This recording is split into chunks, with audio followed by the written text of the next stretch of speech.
என்னடா பண்ணி வச்சிருக்கீங்க அப்படின்ற மாதிரி தான் இருக்குது. ஆக்சுவலாக சுகுமார் ஸ்கிரிப்டிங், சுகுமார் ரைட்டிங் அப்படின்னு சொல்லும் போது என்னடா அது அப்படியோட ரைட்டிங் இருக்க போகுது அப்படின்னு சொல்லி யோசித்தேன். கடைசியில் பார்த்தீங்கன்னா அது வந்து படத்தில் நல்லாவே தெரிஞ்சுது. எப்படி சொல்லணும்னா, அந்த முக்கியமாக சொல்லணும், ஸ்டோரி லைன் வந்து அது யூஸ்வல் மாதிரி தான் எனக்கு தெரிஞ்சுது. அதில் ஒன்றும் பெரிய இது கிடையாது, பெருசாக சொல்கிற அளவுக்கு பெரிய ஸ்டோரிஸ் கிடையாது. ஆனால் சொல்லிட்டேன். ஸோ ஆனால் வந்து அந்த ஸ்க்ரீன் பிளே இருக்குது பாருங்க. அதாவது புஷ்பா 1 வந்து எண்டிங்கில் நமக்கு தெரிஞ்சிடும் ஃபரத் ஃபாசிலுக்கும் அல்லு அர்ஜுனுக்கும் நடக்க போகிற கிளாஷ் தான் சொல்லிட்டு. ஸோ புஷ்பா 2 த ரூலும் அதே மாதிரி தான் இருக்குது. ஸோ அவங்களுக்குள்ளே நடக்கிற கிளாஷ் தான் இந்த படமே. அது வந்து எப்படி தெரியுமா, ஒருத்தன் வந்து நீ வந்து எனக்கு கீழே நான் சொல்கிறத கேட்கணும், உனக்கு நான் அடங்கி போக மாட்டேன். அதுமாரி அல்லு அர்ஜுனும் சரி ஃபரத் ஃபாசிலும் சரி இதே கேட்டகரியில் தான் இருக்காங்க. 2 பேருமே ஒருத்தவங்க வந்து விட்டு கொடுத்து போகிற மாதிரியே தெரியல. அதாவது ஒரு தொழிலும் சரி, ஒரு அதிகாரியாக இருந்தாலும் சரி, அந்த ஒரு கெத்து இருக்கும்ல, அந்த கெத்தை இறங்கி போகாமல் ஒரு ஸ்க்ரீன் பிளே, அது எப்படி வந்து உண்மையிலேயே வந்து ஸ்க்ரீன் பிளேயில் ஒர்க் பண்ணியிருக்காங்கன்றது படத்தை பார்த்தாலே தெரியுது. சரி, ஸ்டோரிக்கு வருவோம். ஸோ சொன்ன மாதிரி தான் புஷ்பா 1ஓட எண்டிங் கிளைமேக்ஸ் என்னவோ அதுதான் புஷ்பா 2ஓட ஸ்டார்டிங்கு. ஸோ 2 பேருக்கும் நடக்கக்கூடிய கிளாஷ் தான். ஆனால் வந்து அது எவ்வளோ இன்ட்ரெஸ்டிங்காக எடுத்துகிட்டு போகிறாங்க. ஃபைட்டும் சரி, டான்ஸும் சரி, ஒரு பாட்டும் சரி, இது வந்து கரெக்டான பொசிஷனில் வச்சுருக்காங்க. பாட்டு கொஞ்சம் கிளாமர், கொஞ்சம் இடத்துல வந்து கொஞ்சம் சலிக்கிற மாதிரி இருந்தது. ராஷ்மிகாவும் சரி தான், அதுவும் கொஞ்சம் இடத்துல கொஞ்சம் போர் அடிக்கிற மாதிரி தான் தெரிஞ்சுது. அதாவது ஒரு பொண்டாட்டி வந்து ஒரு விஷயம் கேட்குறாங்க, அது ஒரு புருஷனால பண்ண முடியலன்னா என்ன பண்ணுவாங்க, ஆசைப்பட்டு ஒரு சிஎம்மோட ஒரு ஃபோட்டோ கேட்குறாங்க. அந்த ஃபோட்டோ வந்து ஒரு சிஎம், ப்ரெசென்ட்ல இருக்க சிஎம் வந்து ஒத்துக்கல. என்ன சொல்றாரு, நீ என்னதான் வந்து கொடியா பணம் எங்க கட்சிக்கு நிதி கொடுத்தாலும் சரி, நீ வந்து செருப்பு தான், காலுக்கு கீழே தான், அதுக்காக தலையில தூக்கி வச்சுக்க முடியும் அப்படின்னு சொல்லிட்டு அவாய்ட் பண்ணிடுறாரு. ஸோ அந்த ஒரு ஃபோட்டோ தான், இந்த ஃபோட்டோ தான் வந்து ஃபரத் ஃபாசிலுக்கும் அல்லு அர்ஜுனுக்கும் நடக்கிற கிளாஷே.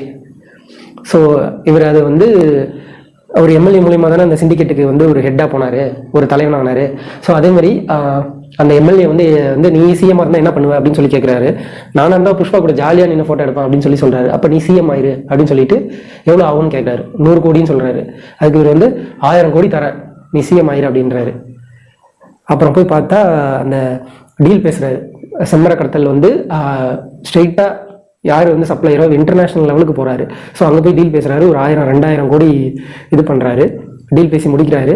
அந்த டீலை வந்து ஃபரத் ஃபாசில் எப்படி வந்து தடுக்கிறாரு, அந்த செம்மர கடத்தல் எப்படி தடுக்கிறாரு, நீ தடுத்துட்டா நான் என்ன பண்ணுவேன், நான் பண்ணிட்டேன்னா நீ என்ன பண்ணுவேன் அப்படின்ற மாதிரி தான் போட்டுட்டு பண்ணிட்டு இருக்காங்க.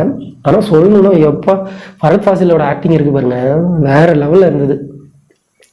உண்மையிலே வில்லன் இப்படிதானே சில இடத்துல நம்ம எஸ்ஜே சூர்யா வந்து சொல்லுவார், ஒரு இடத்துல அவர் டென்ஷன் ஆவார், அவர் கொஞ்சம் கோவப்படுவார், நமக்கு கொஞ்சம் ஜாலியாக இருக்கும் பாருங்களா, அந்த மாதிரி ஒரு மீட்டரில் வந்து ஃபரத் ஃபாசில் ஒர்க் பண்ணியிருக்காரு. உண்மையிலேயே எனக்கு ரொம்ப பிடிச்சிருந்து. அது இப்போ அல்லு அர்ஜுனை பற்றி சொல்லணும்னா டான்ஸு, ஃபைட்டு, இது எல்லாமே ரொம்ப பக்கவாக இருந்துச்சு. அவர் ஆக்டிங் வந்து ஒரு கரியர் பீக்குன்னுவாங்களே அந்த லெவலுக்கு போயிட்டார். அவர் பயங்கரமான ஒரு என்ன சொல்கிறது உழைப்பு வந்து தெரியுது படத்தில். ஃபரத் ஃபாசிலுக்கும் அல்லு அர்ஜுனுக்கும் நடக்கிற கிளாஷ் வந்து எண்ட் ஆகி புஷ்பா ஜெயிக்கிறாரு. ஸோ அதுக்கப்புறம் வந்து ஒரு ஃபேமிலி சென்டிமெண்ட்டை கொண்டு வந்து இந்த படத்தை முடிச்சிருக்காங்க.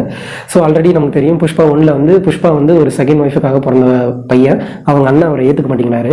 அவரை ஏற்றுக்க வைக்கிறதுக்காக ஒரு ஸ்க்ரீன் பிளே பண்ணி அதை முடிச்சிருக்காங்க. புஷ்பா 3க்கு லீடை கொடுத்துருக்காங்க. பெர்ஃபார்மன்ஸ் வைஸும் சொல்லியாச்சு, ப்ளஸ்ஸும் சொல்லியாச்சு, ஸ்டோரி லைனும் நம்ம சொல்லியாச்சு. ஸோ நெகட்டிவ்னு சொல்ல வரணும்னா, சில இடத்துல வந்து அந்த ஹெலிகாப்டர் ஷாட்லாம் வந்து எனக்கு வந்து அது என்னமோ தெரில, இவ்வளோ பெரிய பட்ஜெட் படத்துக்கு வந்து ஒரு பொம்மை படம் பார்த்த மாதிரி இருந்தது அந்த ஹெலிகாப்டர் வந்து பறந்து வர்றது. அதுக்கப்புறம் பார்த்தீங்கன்னா அந்த ஃபரத் ஃபாசிலோட ஒரு இடத்துல கன்க்ளூட் ஆகுது பாருங்க. அதுக்கப்புறம் செகண்ட் ஹாஃபாக ஒரு தனி படம் மாதிரி தெரியுது இந்த ஃபேமிலி ட்ராமா. அது எதுவும் கனெக்ட் பண்ணாத மாதிரி இருந்தது.